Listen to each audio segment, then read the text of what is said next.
Heraldo Podcast, un lugar para tus oídos. Ventana Política. Hola, bienvenidos a Ventana Política, el podcast donde echamos un vistazo a los hechos que impactan la actualidad política de México y el mundo. Yo soy Verónica Ortiz y en este episodio hablaremos y haremos un balance del México en el 2025.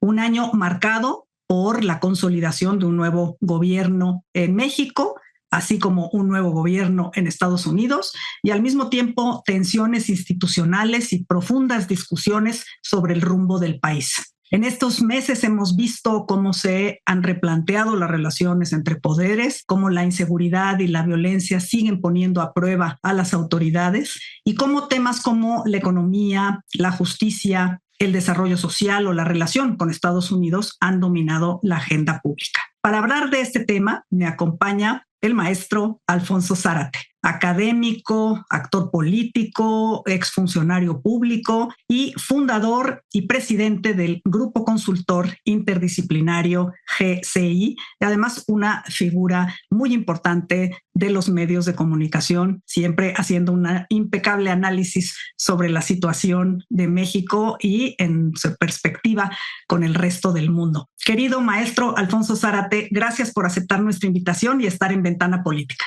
Al contrario, Vero, es un privilegio estar contigo.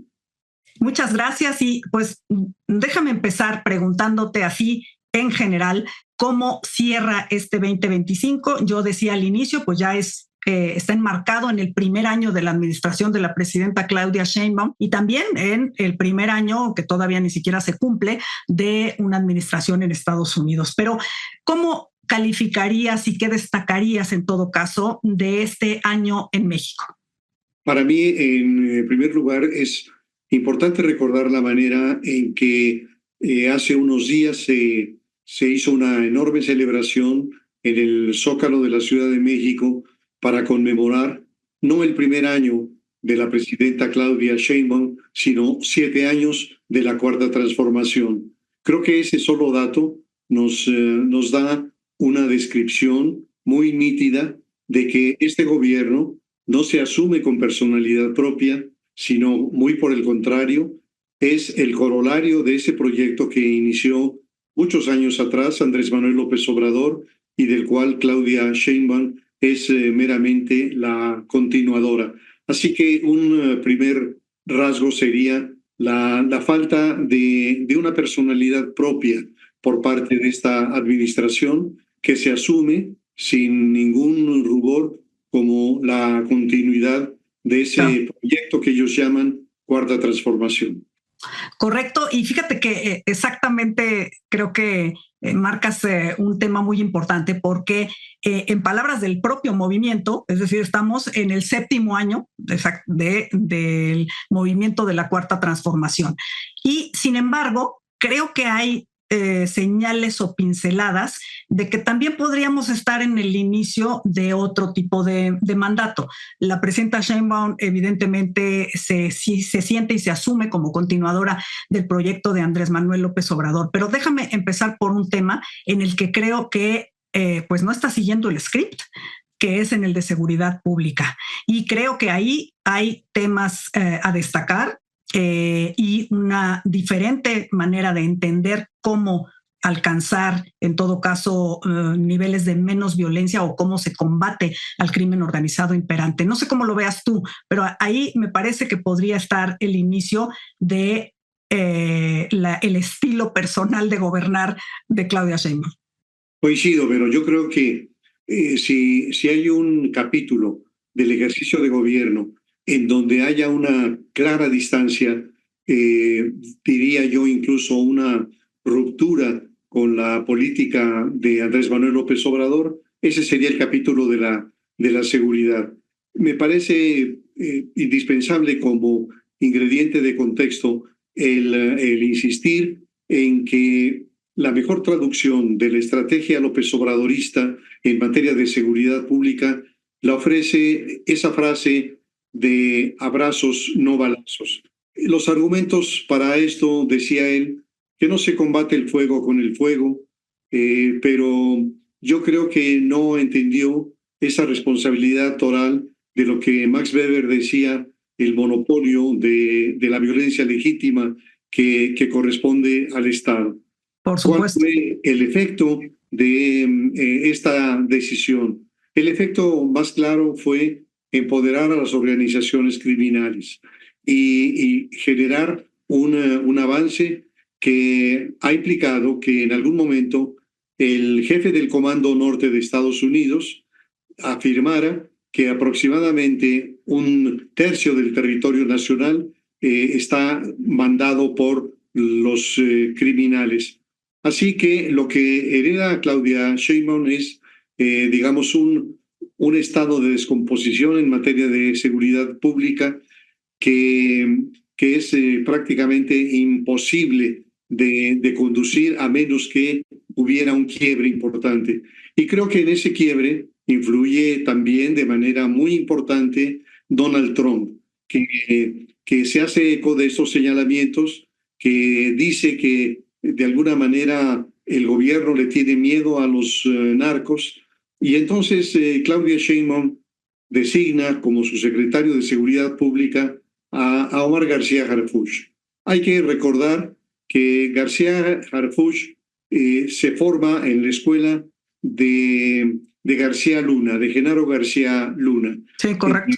Y en otro aspecto mencionar también que la ruptura de esa estrategia y el abandono de la lógica de abrazos no balazos se ha manifestado de manera muy clara en distintos episodios. Recuerdo uno que tiene lugar en Sinaloa, en donde Omar García Harfuch informa que las fuerzas públicas fueron atacadas por sicarios. Al término del enfrentamiento quedan abatidos 18 presuntos criminales. Se recuperan armas largas, armas cortas, una ametralladora Barrett, y nadie con 4 dedos de frente puede creer la hipótesis o la afirmación de que las fuerzas públicas fueron atacadas con todo ese arsenal y que no hubo una sola baja de las fuerzas públicas y en cambio 18 del grupo criminal. Así que esa es una señal de un cambio muy importante. Entonces sí concluiría, Vero, que en el capítulo de la seguridad pública es en el que de una manera más clara, más rotunda, se establece una distancia y un quiebre en la estrategia de su antecesor. Sí, sin duda. Y me gusta mucho la alusión que haces a Weber porque ante las críticas, digamos, que podría recibir este cambio de estrategia de que se combate al fuego con fuego, tú citas muy bien el hecho de que es el Estado el que debe reivindicar el monopolio del uso de la fuerza y en todo caso de la violencia legítima, y creo que eso sin duda más allá, y ahora en unos minutos te pregunto sobre la relación con Estados Unidos, pero más allá de la presión de Estados Unidos, creo que es una reivindicación para el Estado mexicano, y yo estoy totalmente de acuerdo contigo en que ese quiebre en la manera de enfrentar la violencia heredada del sexenio de Andrés Manuel López Obrador es más que necesario por México, por los mexicanos, ¿no? Déjame pasar a el tema económico, porque una de las reivindicaciones que también ha hecho la 4T como tal, es decir, que con la política económica que se ha seguido, se ha logrado sacar de la pobreza a una decena de millones de mexicanos, cosa que evidentemente es un logro y es una buena noticia.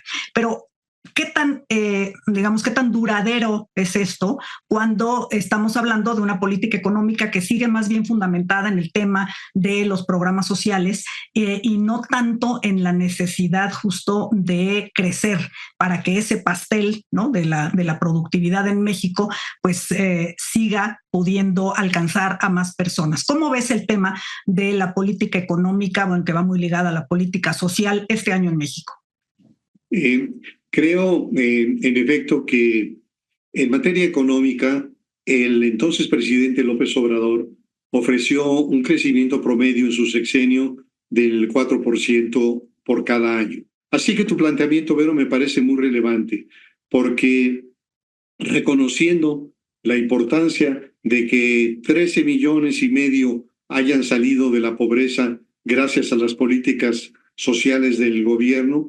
La gran pregunta es, ¿cuánto va a durar la capacidad del Estado para poder seguir manteniendo estos apoyos que son clave en la gobernabilidad y son clave en el sustento social, político de los gobiernos de la 4T? Yo creo que sin esos apoyos económicos no tendría esta formidable base social de apoyo.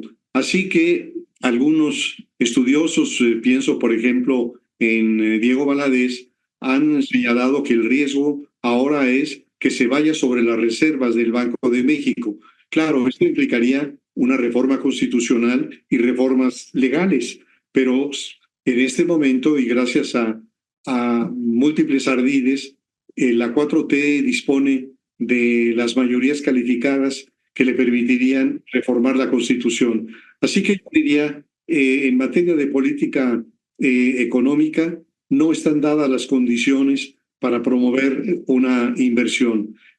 No existe un Estado de derecho, los niveles de impunidad son asombrosos, pero además el factor reforma judicial, esta decisión de haber impuesto una reforma judicial que desnaturaliza lo que debe ser el sistema de administración de justicia, que sustituye a juzgadores profesionales que son producto de un sistema meritocrático por una tómbola. Todo esto genera una enorme desconfianza en los empresarios, en los inversionistas.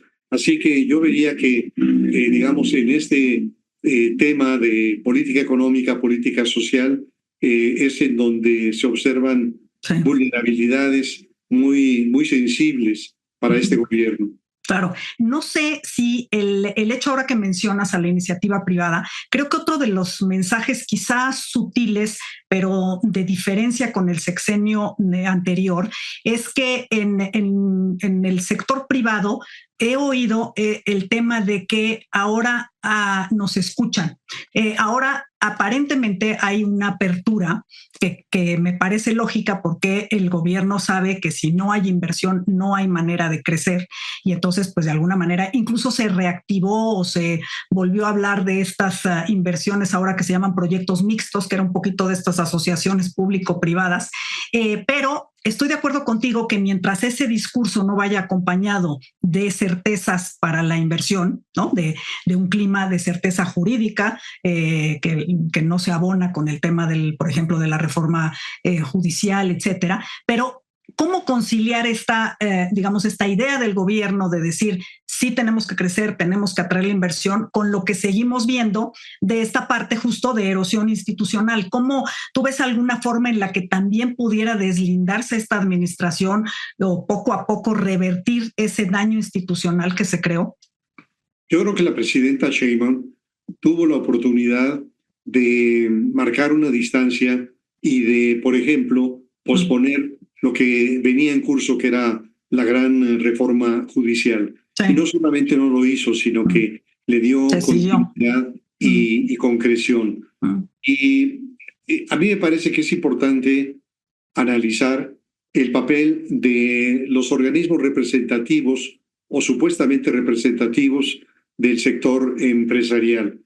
Recordar, Vero, por ejemplo, que los organismos cúpula, pienso en el Consejo Mexicano de Negocios y en el Consejo Coordinador Empresarial principalmente, no se pueden explicar sino en un contexto de una conflictiva social importante y de posturas gubernamentales que encendieron los focos de alerta entre los empresarios. En el caso del organismo donde reside el verdadero poder, que es el Consejo Mexicano de Negocios, que en origen se llamó Consejo Mexicano de Hombres de Negocios. Sí. El contexto es el gobierno de Adolfo López Mateos. Recordar que López Mateos decía que su gobierno era de extrema izquierda dentro de la Constitución y que mantuvo una política exterior con una relativa independencia respecto de Estados Unidos y respecto a las resoluciones de la Organización de Estados Americanos, particularmente en el caso de la expulsión de Cuba. Cuando se expulsa a Cuba, todos los países del hemisferio occidental se declaran en ruptura de relaciones con Cuba, menos México. Y ese detalle de autonomía, de soberanía, digamos, bien recibido por las organizaciones de izquierda, era preocupante para los organismos empresariales. Pero sobre todo, dos cosas más. Su cercanía con Fidel Castro y los libros de texto obligatorios, en donde ellos sienten que sus contenidos son contenidos contrarios a los valores de la mayoría de las familias mexicanas, etc. Es en ese contexto en el que se crea el Consejo Mexicano de Hombres de Negocios, que se va a convertir en un importantísimo factor de poder. Es decir, los empresarios van a actuar como verdadero grupo de poder. Y en 1976, en el gobierno de Luis Echeverría, se van a volver a dar condiciones que intimidan a los grandes empresarios. La cercanía con Salvador Allende, de nuevo con Fidel Castro, el discurso anti-riquillos, y todo esto va a generar de nuevo la convocatoria que se hace para constituir lo que formalmente es la cúpula de cúpulas, en donde van a participar lo mismo los industriales, que los comerciantes, que los banqueros, que los del sector agropecuario, de instituciones de seguro, etcétera, y desde luego el Consejo Mexicano de Negocios, que siendo el organismo más pequeño, porque en su origen eran solamente 30 miembros, era realmente el poder detrás de quien encabezara este Consejo Coordinador Empresarial. Entonces, a lo largo de la historia de los organismos empresariales, podemos ubicar muy bien la manera en que cuando sintieron una política pública agresiva, contraria a sus intereses, reaccionaron y jugaron un papel de contrapeso. Pero ante los resultados electorales contundentes del triunfo de López Obrador, optaron por una línea política muy distinta, que se tradujo en la designación, en la elección de Carlos Salazar como presidente del Consejo Empresarial. ¿Perdón? No, sí, efectivamente, Carlos Salazar primero y luego... Carlos Salazar, que además tenía un discurso que empataba perfectamente con la 4T.